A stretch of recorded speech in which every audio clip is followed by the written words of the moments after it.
غوثیت کا ترہ غوث اعظم کے سر پہ ہے۔ یہاں تو اسٹار والوں کو دیکھ کر یہ ڈاکو بھاگتا ہے، اور شیطان جب ہمارے ایمان و عقیدے پر حملہ کرنے آتا ہے تو پھر غوث اعظم کی غوثیت کا ترہ آگے آگے ہوتا ہے، اور قادری پیچھے پیچھے جا رہے ہیں۔ حضرت معین الدین آگے آگے ہوں گے، اور سارے چشتی پیچھے پیچھے ہوں گے۔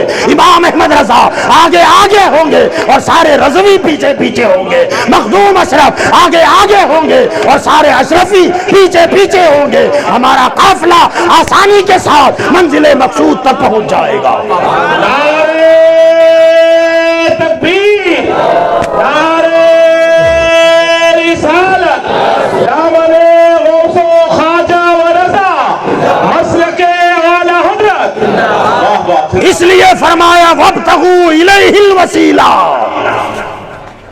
ایمان لاؤ، تقوی پرہیزگاری کی زندگی اختیار کرو، اور پھر میرے ولیوں کا دامن تھام لو۔ مولا بس؟ فرمایا نہیں، اب وجاہدوا فی سبیلہ، اب تمہاری ذمہ داری ہے کہ میرے راستے میں جدوجہد کرو، کوشش کرو، جہاد کرو۔ جہاد سے مراد ہم ابھی یہاں وہ نہیں لے رہے ہیں جو جہاد، اصل ڈیفینیشن جہاد کا لوگوں نے غلط مفہوم نکال دیا ہے اس کا۔ جہاد کا معاذ اللہ رب العالمین، 100,000 بار معاذ اللہ، جہاد کو آتنکواد سے جوڑ دیا ہے۔ کہاں جہاد جیسی معظم و مکرم عبادت، اور کہاں آتنکوادی جیسا گناہ، آتنکت کرنے کا گناہ، یہ گناہ عظیم ہے اور وہ ثواب عظیم ہے۔ جہاد کسی بے گناہ کو قتل کرنے کا نام تھوڑی ہے یار، عورتوں اور بچوں کو مارنے کا نام جہاد ہے؟ نہ، جہاد اصل کیا ہے؟ ہم راستہ چل رہے ہیں، کسی نے بڑی چٹان راستے میں ڈال دی، آنے جانے والوں کو تکلیف ہو رہی ہے، تو ہم نے کوشش کر کے اس چٹان کو کنارے لگا دیا، تو میں نے جہاد کیا، میں نے جدوجہد کر کے راستہ صاف کیا، یہ جہاد ہے۔ یعنی اسلام کے راستے میں اگر کوئی رکاوٹ ہو، کوئی پریشانی ہو، اس پریشانی کو دور کرنے کا نام جہاد ہے، بس۔ اب وہ رکاوٹ کسی بھی شکل میں آئے، جس شکل میں آئے اسے دور کر دو، اس کا نام جہاد ہے، اور جس نے یہ کام کیا اسے مجاہد کہا جاتا ہے۔ آتنکوادی کا نام مجاہد نہیں ہے، آتنکت کرنے کا نام جہاد نہیں ہے، بے گناہوں کو قتل کرنے کا نام جہاد نہیں ہے۔ یاد رکھو یہ ظلم ہے، اور قرآن نے تو کہہ دیا من قتل نفسا فقتل الناس جميعا، جس نے کسی بے گناہ ایک جان کو قتل کیا اس نے پوری انسانیت کو قتل کر دیا ہے، قرآن یہ کہتا ہے۔ وَمَنْ أَحْيَا فَكَأَنَّمَا أَحْيَا النَّاسَ جَمِيعًا، اور جس نے کسی ایک جان کو بچا لیا، اللہ فرماتا اس نے پوری انسانیت کو بچا لیا ہے، یہ قرآن کا فیصلہ ہے۔ تو بہرحال اسلام کے راستے میں جدوجہد کرنا، کوشش کرنا، جہاں جس چیز کی ضرورت ہے اس ضرورت کو پورا کرنا، یہ ہے اسلامی جہاد۔ جہاں جس کی ضرورت ہے، سرکار مدینہ آئے، گنجان جھوپڑوں سے بھری ہوئی بستی، سرکار کو ایک زمین پسند آ گئی، کا نماز فرض ہو گئی ہے، یہ زمین کا ٹکڑا مجھے پسند آ گیا، کا کس کی ملکیت ہے، کون ہے اس کا مالک؟ صحابہ نے کہا رسول اللہ 2 یتیم بچے ہیں، ان کی ملکیت ہے، باپ کا انتقال ہو گیا۔ سرکار نے فرمایا بلا ان کو، وہ دونوں بچے آ گئے، کہا بیٹا یہ زمین ہمیں پسند آ گئی ہے۔ بچے بڑے خوش نصیب تھے، خوش اخلاق تھے، بچوں نے کہا یا رسول اللہ اگر آپ کو پسند آ گئی ہے تو ہم ایسے ہی مسجد کو دے دیتے۔ سرکار نے فرمایا ابھی تم نابالغ ہو، اور نابالغ کو وقف کرنے کا بھی حق نہیں ہوتا، ہبہ کرنے کا حق نہیں ہوتا۔ صحابہ سے پوچھا اس زمین کے ٹکڑے کی قیمت کیا؟ لوگوں نے کہا حضور 500 درہم تقریباً اس کی قیمت ہوگی۔ سرکار نے فرمایا کون ہے اللہ کے لیے جو اس زمین کو خریدنے میں مدد کرے؟ حضرت ابو بکر صدیق کھڑے ہوئے کہ یا رسول اللہ پورا مال میں اکیلا دیتا ہوں۔ یہ ہے جہاد، یہ اللہ کے راستے میں جدوجہد۔ وہاں مسجد کی ضرورت تھی، پوری زمین کا ٹکڑا اکیلے حضرت ابو بکر صدیق نے ادا کر دیا۔ سیدنا ایک جنگ کے موقع پر دولت نہیں، پیسہ نہیں، ہتھیار نہیں، اسلحہ نہیں، سرکار بار بار اعلان کر رہے ہیں، لوگوں کو ابھار رہے ہیں، ہے کوئی اللہ رسول کے نام پر دینے والا؟ حضرت عثمان غنی 3 مرتبہ کھڑے ہوئے، مشہور بات ہے کہ یا رسول اللہ 100 اونٹ ماں ساز و سامان کے دے رہا ہوں۔ سرکار نے پھر فرمایا بیٹھ جاؤ، پھر کھڑے ہوئے، پھر لوگوں کو ابھارا، کون ہے جو اللہ رسول کے نام پر مجاہدین کی مدد کرے؟ حضرت عثمان پھر کھڑے ہوئے، کہا یا رسول اللہ 100 اونٹ ماں ساز و سامان کے اللہ کے لیے دے رہا ہوں۔ تیسری مرتبہ پھر سرکار نے ابھارا، تیسری مرتبہ پھر حضرت عثمان کھڑے ہو گئے، کہا یا رسول اللہ 100 اونٹ۔ سرکار جو عالم صلی اللہ علیہ وسلم نے فرمایا کہ آج عثمان نے جنت کو خرید لیا ہے۔ کیا پتا چلا؟ جہاں جہاں جس وقت دین کو، اسلام کو جس چیز کی ضرورت ہو اس چیز کے لیے کوشش کرنا اور اس ضرورت کو پورا کر دینا جہاد ہے، اور جہاد فی سبیل اللہ ہے۔ آج ہماری عوام کو، ہمارے بچوں کو، ہماری بچیوں کو علم دین سے آراستہ کرنا بہت ضروری ہے، اور میں سمجھتا ہوں لڑکوں میں تو تھوڑا سا رواج چل پڑا ہے دینی تعلیم کا، حالانکہ کم ہے مگر غنیمت ہے، اس میں بھی ہمیں تیزی لانے کی ضرورت ہے۔ لڑکیوں کے معاملے میں ہمیں بہت سنجیدگی کے ساتھ غور و فکر کرنے کی ضرورت ہے کہ آئے دن کہیں نہ کہیں کوئی نہ کوئی خبر سامنے آتی ہے، فلاں لڑکی نے ایسا کیا، دیکھ رہے ہیں آپ سوشل میڈیا پہ، جی خبریں آ رہی ہیں، سارا چھوڑ دیا، چلی گئی، اس کے ساتھ چلی گئی، اس کے ساتھ بھاگ گئی، ادھر چلی گئی، ادھر چلی گئی۔ میں کہتا ہوں یار ایسا ہو کیوں رہا ہے؟ اس کا مطلب ہے کہ ہم نے اس بچی کو ایمان اور اسلام کی اہمیت سمجھایا نہیں۔ اگر ہم نے اسے اسلام کیا ہے بتایا ہوتا تو آج وہی زبان بولتی جو حضرت عبداللہ بن حذافہ بولے ہیں، وہی کہتی کہ سب کچھ اگر لٹتا ہے تو لٹ جائے، مگر مصطفیٰ کا دین میرے کلیجے سے کوئی نہیں نکال سکتا۔ میرے بھائیوں، ہمیں بھی اپنے عقیدے کو مضبوط کرنے کی ضرورت ہے، اور اپنے بچیوں اور بچوں کے لیے بھی اس راہ کو ہموار کرنے کی ضرورت ہے۔ ہمارے لڑکوں کو مدرسوں میں دین کی اتنا پختہ تعلیم دی جائے کہ وہ جان تو دے سکے مگر ایمان کا سودا نہ کر سکے، اور اپنی بچیوں کے لیے اپنے مدرسوں میں ایسی تعلیم کی ضرورت ہے کہ ہماری قوم کی بیٹیاں اپنی جان تو قربان کر سکے مگر مصطفیٰ کے دین کا سودا نہ کر سکے۔ اسی ضرورت کو مد نظر رکھتے ہوئے آپ کے علاقے کے کچھ غیور نوجوانوں نے، غیور مسلمانوں نے مدرسہ الآخرت للبنات لڑکیوں کے لیے قائم کیا ہے، حالانکہ بہت کمزور ہے۔ بینر لگا دیا، بورڈ انہوں نے لگا دیا، مگر عمارت اس مدرسے کی اپنی نہیں ہے، اور ہمارے بچیوں میں دین کی تعلیم کی سخت ضرورت ہے۔ یاد رکھیں، ایک تاریخی حوالہ دے کر اپنی بات کو میں مکمل کر لوں۔ آپ کو یاد ہوگا ایک زمانہ ایسا بھی آیا تھا مسلمانوں پر کہ لگتا تھا کہ اب اسلام مٹ جائے گا، اب مسلمان کبھی سر نہ ابھار سکے گا۔ یہ تھا ہلاکو اور چنگیز کا زمانہ۔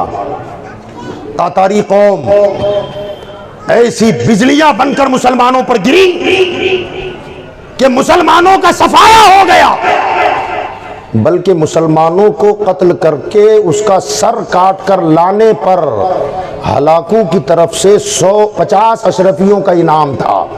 مسلمان ڈھونڈے سے ملتا نہیں تھا، غاروں میں، پہاڑوں میں، جنگلوں میں جہاں چھپ چھپ کے بیٹھے تھے، سپاہی جنگلی کتوں کی طرح ڈھونڈتے، اور جہاں مسلمان ملا کہ 50 سونے کے سکے ملیں گے، سر کاٹ کے لا کے دے دیا۔ کہ 50 سکے مل گئے سونے کے، مسلمانوں کے سروں کا مینار بنا دیا گیا تھا۔ اس ظالم قوم نے مسلم مردوں کو تو قتل کروایا مگر عورتوں کو زندہ رکھا۔ اب ظاہر بات ہے جس قوم کے مرد ختم ہو جائیں، خالی عورتیں زندہ رہیں، اس قوم کی عزت کیا رہے گی؟ ان عورتوں کو لونڈیاں بنایا گیا، کنیزیں بنائی گئی، مگر دنیا کی تاریخ کی یہ سچائی ہے یار، تعجب ہوتا ہے۔ قتل عام ہوا مسلمانوں کا، لگتا تھا کہ اب مسلمان ابھر ہی نہیں پائے گا، مسلمان اب کبھی سر نہیں اٹھائے گا، مگر علماء جانتے ہیں، تاریخ اسلام گواہ ہے، چند سالوں کے بعد، چند سال گزرے، چند سالوں کے بعد پوری تاتاری قوم اسلام میں داخل ہو گئی۔ ہوئی کہ نہیں ہوئی؟ اقبال نے اس طرف اشارہ کیا ہے کہ ہے آیا فتنہ تاتار کے افسانے سے، ہے آیا فتنہ تاتار کے افسانے سے، پاسباں مل گئے کعبے کو صنم خانے سے، جو کعبہ گرانے آئے تھے مجاور بن گئے، جو کعبے کی عید سے عید بجانا چاہتے تھے وہ حرم میں جھاڑو دینے آ گئے۔ اب سوال یہ پیدا ہوتا ہے کہ جب مسلمانوں کا خاتمہ ہو گیا، یہ ان کو اسلام کس نے سکھایا؟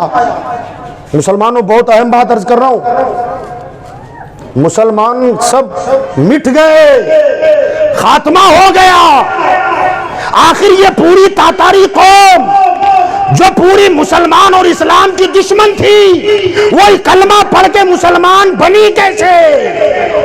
تو مجھے کہنے دو، وہ ہماری مائیں اور ہماری بہنیں جن کو لونڈیاں بنا کے رکھا تھا، جنہیں کنیزیں بنا کے رکھا تھا، وہ اتنی پختہ مسلمان تھی کہ گھر میں رہتے رہتے ایسا تبلیغ کا کام کیا کہ گھر کی عورتوں کو مسلمان بنا دیا، بچوں کو مسلمان بنایا، حتیٰ کہ گھر کے مردوں نے ان کے کہنے پر اسلام کو قبول کر لیا ہے۔ دوبارہ جو اسلام زندہ ہوا، اس میں قربانیاں عورتوں کی ہیں، مگر یہ کب ہوگا جب عورت کے پاس ہی علم نہیں، ہماری بیٹیوں کے پاس ہی دین کی معلومات نہیں، تو وہ دوسرے کو کیا دعوت دے گی، کیا پیغام پہنچائے گی؟ آج ہمیں اپنی عورتوں کے ایمان کی فکر پڑی ہے، اپنی بچیوں کو اپنے ایمان کے بارے میں کچھ پڑی نہیں ہے، اسے کوئی فکر نہیں ہے، اسے کوئی پرواہ نہیں ہے، تو بھلا وہ دوسرے کے ایمان کی کیا فکر کرے؟ اور یاد رکھیں، ایک واقعہ بغداد ہی کا سن لیں آپ، بغداد کے ایک بہت بڑے عالم ہیں، ان کا بیان ہے کہ میں ایک مسجد میں امامت کرتا تھا، تو ایک کنیز لونڈی تھی، نقاب ڈال کر پردہ کر کے میرے پاس، وہ عالم دین کے پاس آگے مسلسل مسائل پوچھتی، تو عالم بھی بڑے خوش ہو جاتے کہ یار بہت اچھے مسائل پوچھتی ہے یہ خاتون۔ اتفاق سے کچھ دن گزرے تو وہ عالم دین مسجد کے امام صاحب بازار سے گزر رہے تھے، تو آپ نے دیکھا کہ ایک آدمی اس عورت کو پکڑ کے کھڑا ہوا ہے پاس میں لے کر کے بازار میں، انہوں نے دیکھا یار شاید یہ وہی عورت ہے جو میرے پاس مسائل پوچھنے آتی ہے، چونکہ جب آتی تھی تو پردہ کر کے آتی تھی، یہاں کوئی پردہ نہیں تھا اس کا۔ تو حضرت قریب گئے اور جا کر کہا کہ خاتون شاید کبھی کبھار آپ میرے پاس کچھ مسائل پوچھنے آتی ہو؟ تو کہا ہاں حضرت میں ہی ہوں وہ جو آپ کے پاس آتی ہوں۔ تو کہا یہاں کیوں کھڑی ہے؟ تو کہا میں اصل میں کنیز ہوں، لونڈی، اور میرا زر خرید جو مالک ہے وہی ہے، اس نے مجھے کبھی خریدا تھا۔ اس حضرت نے اس کے مالک سے پوچھا کہ بھائی کیا چاہتے ہو؟ تو کہا میں بیچنا چاہتا ہوں۔ تو کہا یار اس لونڈی میں کمی کیا ہے؟ جوان ہے، ہڈی کٹی ہے، خوبصورت ہے، اسے بیچنا کیوں چاہتے ہو؟ تو کہا بھائی سارا کچھ بہتر ہے اس کے پاس، اصل بات یہ ہے کہ میں مذہباً مجوسی ہوں، آپ کی پرستش کرتا ہوں۔ یہ خاتون بھی میرے مذہب کی تھی، جب تک میرے مذہب پر رہی کام دھندا سارا کچھ گھر میں برابر کرتی تھی، مگر ایک دن پتہ نہیں اسے کیا ہوا، کس کی صحبت میں آ گئی اور ہمارا مذہب چھوڑ کر اس نے اسلام قبول کر لیا، مسلمان ہو گئی۔ وہ کہا میں اس مسلمان عورت کو گھر میں رکھ کے کروں کیا؟ کہ میں اسے بیچنا چاہتا ہوں، اسے کافی سمجھایا مگر سمجھتی نہیں۔ تو وہ عالم دین کہنے لگے کہ یار اس کو کوئی اور خرید لے گا کہ اس کے ایمان میں بات نہ ہو جائے، کہیں اس کا ایمان نہ چلا جائے۔ میں نے سوچا کہ میں ذرا ریٹ پوچھوں کہ کتنے میں بیچنا چاہتا ہے، اگر انتظام ہو جائے تو میں خود ہی خرید ڈالوں اور خرید کے آزاد کر دوں، کم سے کم ایمان تو بچے گا۔ آپ کہتے ہیں کہ میں نے پوچھا بھیا اس عورت کی قیمت کیا ہے؟ تو اس نے قیمت بتائی مجھے۔ میں نے جب تھوڑا سا ذہن ادھر ادھر گھمایا تو مجھے لگا کہ اتنا سرمایہ میرے پاس ہے، تو میں خریدنا چاہتا تھا۔ اتنے میں اس لونڈی کے مالک کا چچا زاد بھائی دوڑتا ہوا ہے اور آتے کہنے لگا کہ میں اسے بیچنا نہیں ہے، کہا سودا کینسل۔ تو میں ذرا مایوس ہو گیا، تو اس کا بھائی کہنے لگا کہ اس کو رکھ کے کیا کرے گا، یہ اب ہمارے مذہب پر نہیں رہی، یہ اس نے تو اسلام قبول کر لیا، مسلمان ہو گئی ہے۔ تو وہ کہنے لگا کہ ہاں میں یہی چاہتا ہوں، اسے بیچ کر اس کا ایمان اور پکا ہو جائے گا۔ میں چاہتا ہوں کہ اسے اپنے پاس رکھو اور اس کا اسلام اس سے چھینو، واپس اپنے مذہب میں لاؤ۔ تو کہا میں کوشش کر چکا۔ تو اس نے کہا ذرا میں بھی کوشش کر لوں۔ اسے لے کر جانے لگا تو عالم دین کہتے ہیں میری آنکھ میں آنسو آ گیا، یار ایک اللہ کی بندی کا ایمان چلا جائے گا۔ وہ لڑکی پلٹ کے کہتی ہے کہ وہ اللہ کے دین کے عالم، گھبراؤ مت، میرا ایمان اتنا کمزور نہیں ہے، ڈرو مت، میرا ایمان اتنا کمزور نہیں ہے، تو کچھ نہیں ہوگا، گزر جائے۔ کہتے میں تو چلا گیا مگر مسلسل اسی فکر میں تھا کہ اس بچی کے ایمان کا کیا ہوگا، اس لڑکی کے عقیدے کا کیا ہوگا۔ فرماتے ہیں چند مہینے گزرے، چند مہینوں کے بعد میں نے کیا دیکھا کہ جو ایمان چھیننے کا دعویٰ کر کے لڑکی کو لے گیا تھا وہ میری مسجد کی پہلی صف میں نماز میں کھڑا ہے، میری اقتدا میں پہلی صف میں کھڑا ہے، میری سلام پھیرنے کے بعد نظر پڑی۔ میں نے کہا یار یہ وہی بندہ ہے جو لڑکی کا ایمان چھیننے لے گیا تھا مگر یہ نماز پڑھ کے چلا گیا۔ کہتے ایسا 2-5 مرتبہ ہوا تو ایک دن میں نے اپنے کسی مقتدی سے کہا تمہیں یاد ہے کہ مسجد کے فلاں صف میں فلاں جگہ پر ایک بندہ نیا آ رہا ہے؟ تو کہا ہاں جانتا ہوں میں شکل سے۔ تو کہا اب جب آئے نا تو اس سے کہنا امام صاحب سے مل کے جائیں۔ اب جب دوسری نماز میں وہ آیا تو مقتدی نے کہا کہ بھیا آپ کو امام صاحب یاد کر رہے تھے، نماز کے بعد ملاقات کر کے آپ جائیں۔ تو کہا ٹھیک ہے، نماز ہو گئی، وہ بندہ باہر کھڑا رہا، امام صاحب تشریف لائے۔ امام صاحب آنے کے بعد امام صاحب نے کہا بھائی اگر میری پہچاننے میں غلطی نہ ہو رہی ہو تو آج سے چند مہینہ پہلے کسی ایک مسلمان عورت کو تم اپنے گھر لے گئے تھے تاکہ اسے اسلام سے ہٹا کر اپنے دین میں داخل کریں، آپ وہی ہو نا؟ تو کہا ہاں مولانا میں وہی ہوں۔ تو کہا یہ اچانک انقلاب کیسے آ گیا؟ تو کہا حضرت یہ بڑی لمبی کہانی ہے، جانے کہ میں اکیلا نہیں، میرا پورا گھر مسلمان ہو گیا ہے، میرا پورا گھر اسلام میں داخل ہوا۔ حضرت نے فرمایا مجھے بتاؤ کیا ایمان کیا ہے؟ میں گھر تو لے کے گیا مگر کسی کے دین اور مذہب کو لے کر کے کسی پر زبردستی تو نہیں نہ کی جا سکتی، کسی کو مار ٹھوک کے کسی مذہب میں داخل نہیں کیا جا سکتا۔ میں نے اسے بہلانے پھسلانے لالا سارا کچھ کر لیا مگر وہ خاتون ہے کہ ایمان سے بال کے برابر بھی ہٹنے کے لیے تیار نہیں تھی۔ ایک دن میں نے اپنے دوست سے مشورہ کیا یار مجھے اس لڑکی کا ایمان چھیننا ہے مگر کوئی ہیلا بہانہ کام نہیں آ رہا ہے، کروں کیا؟ تو میرے دوست نے کہا ذرا سختی کر، ڈنڈا اٹھا۔ خیر زبردستی کسی پر ڈنڈا اٹھانا اچھی بات نہیں ہے، مقدمہ ہو جائے گا، کورٹ میں گھسیٹا جائے گا۔ تو کہا یار کوئی ایسا بہانہ بنا، کوئی ہیلا کر کہ تجھے مارنے کا جواز مل جائے۔ اور وہ کیسا؟ تو کہا کوئی قیمتی امانت اس کے پاس دے اور وہ جہاں رکھے گی نا اس پر نظر رکھ کہاں رکھتی ہے، اور وہ نماز تو پڑھتی ہوگی، نماز تو پابندی سے پڑھتی ہے۔ کہ جب وہ نماز پڑھنے کھڑی ہو جائے تو جہاں اس نے تیری امانت رکھی ہے نا اسے چپکے سے اٹھا لے اور پھر کچھ وقفے کے بعد اس سے اپنی امانت مانگ، وہ دے نہ پائے تو تجھے زیادتی کرنے کا موقع مل جائے گا۔ اس بہانے سے اس کا خوب زیادتی کری اور اس بہانے سے وہ اتنا مال تو لوٹا نہیں پائے گی، تو اسے کہنا کہ یہ ظلم اسی وقت بند ہوگا جب اسلام چھوڑ کر میرے مذہب میں آ جائے۔ تو کہا یہ طریقہ اچھا ہے۔ اس نے 500 سونے کے سکے، 500 اس کی تھیلی لا کر کے اس خاتون کو دیا، کہا اسے سنبھال کے رکھنا، جب کبھی ضرورت پڑے گی تو ہم اس سے مانگ لیں گے۔ اس نے کہا ٹھیک ہے، لیا اور لے کر کے گھر میں جا کر کے اس نے کہیں محفوظ جگہ پر رکھ دیا۔ اب یہ انتظار کر رہا ہے، اس نے دیکھ لیا کہاں رکھا ہوا ہے، انتظار کر رہا ہے۔ ایک دن گزرا، دوسرے دن وہ نماز کا وقت ہوا، اس نے وضو بنایا اور نماز کے لیے کھڑی ہو گئی۔ یہ چپکے سے نہیں گیا اور وہ تھیلی اٹھا کر لا کے اپنی امانتیں جہاں رکھا تھا، اپنا مال جہاں رکھا تھا وہاں لا کے رکھ دیا۔ پھر 2 دن گزرے، اس کے بعد کہتا ہے کہ میں نے تمہیں اصل میں تھیلی دی تھی، ضرورت ہے اس کو ذرا لے کے آؤ۔ وہ خاتون ہوتی اور جا کر جہاں رکھا تھا وہیں ہاتھ ڈال کے نکالا تو تھیلی ہاتھ میں لا کے دیا۔ اس نے دیکھا تو تھیلی پہچان لیا، بدلی نہیں ہے، جلدی سے کھولا تو 500 سونے کے سکے اٹھا اور اپنی تھیلی نکالی، اس میں بھی 500 سکے، وہ تھیلی بھی موجود، یہ تھیلی بھی موجود۔ کیا خاتون یہ کیا ہے؟ وہ عورت کہنے لگی یہ میرے رب کا کرم ہے، میں اس پر ایمان لائی ہوں، یہ خدا کا کرشمہ ہے۔ وہ مرد کہنے لگا اے خاتون آج میں جان گیا ہوں کہ تو سچی ہے، تیرا دین سچا ہے، تیرا محمد سچا، تیرا بیٹا سچا ہے، مجھے کلمہ پڑھا دیا۔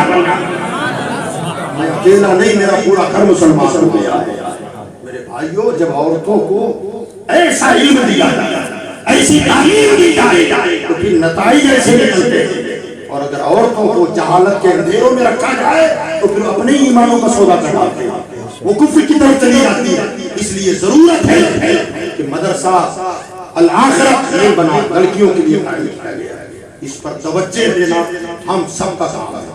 دو گے انشاءاللہ؟ نہ اتنی پست آواز نہیں، اتنا چلا چلا 1.25 گھنٹے سے ہم بول رہے ہیں، بتائیے آپ اتنا دھیرے آواز میں آپ بولیں گے، دھیان رکھو گے کہ نہیں اس کا؟ سب مل کے بولو، کون کون رکھے گا؟ ماشاءاللہ سب رکھیں گے۔ اللہ آپ کو سب کو جزائے خیر عطا فرمائے۔ کھڑے ہو جائے، صلاۃ و سلام علیہ۔